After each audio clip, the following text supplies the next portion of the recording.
చంద్రబాబు నాయుడు గారు, మన రాష్ట్రం ఏమవుతుంది? ఈ వయసులో కూడా మీరు టీడీపీ కార్యకర్తలకు బుద్ధి చెప్పలేరా?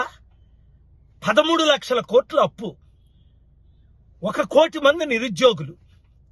మీరు ఎలా గెలిచారో, ఎలా ఈవీఎంలు ట్యాంపర్ చేయించారో అని మీకు తెలుసు, నాకు తెలుసు, జగన్కు తెలుసు, ఎమ్మెల్యే కార్యకర్తలకు తెలియదు. ఇప్పుడు అభివృద్ధి చేద్దామా వద్దా? అప్పులు తీర్చుతామా వద్దా?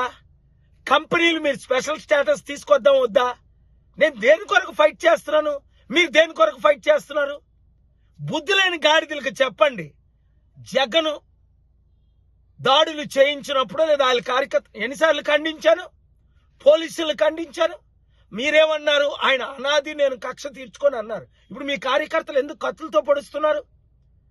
లా అండ్ ఆర్డర్ మెయింటైన్ చేయలేని మీరు 6 నెలల్లో ముఖ్యమంత్రిగా ఉండరు. నేను చెప్తున్నాను వినండి. అభివృద్ధి బాటలో మనం వెళ్దాం. ఆంధ్రప్రదేశ్ను అమెరికా చేసినట్టు తీర్చిదిద్దాం.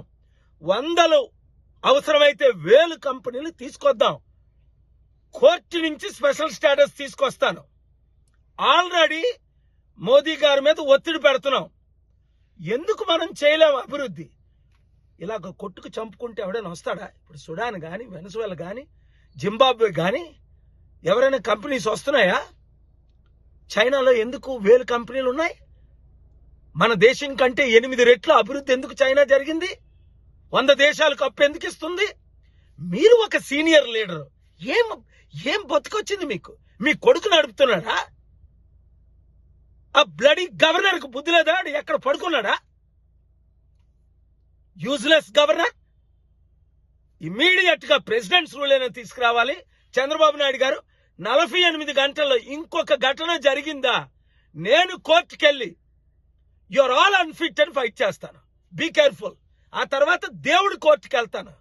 అప్పుడేమవుతుందో తెలుసు. మీరు దేవుడిని నమ్మరు, నేను దేవుడిని నమ్ముతాను.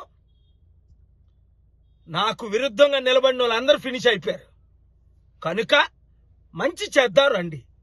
గతం నాస్తే మీరు ఒక ఫాదర్ ఫిగర్గా మోదీ గారికి పాఠం చెప్పవలసిన మీరు, పెద్దలందరినీ కలపవలసిన మీరు, ఇంత పెద్ద నాయకుడిగా ఉన్న మీరు ఇంత నీచమైన స్థితికి మీ కార్యకర్తలు, మీ పిల్లలు దిగజారిపోయారంటే ఛీ అనిపించుకోకండి.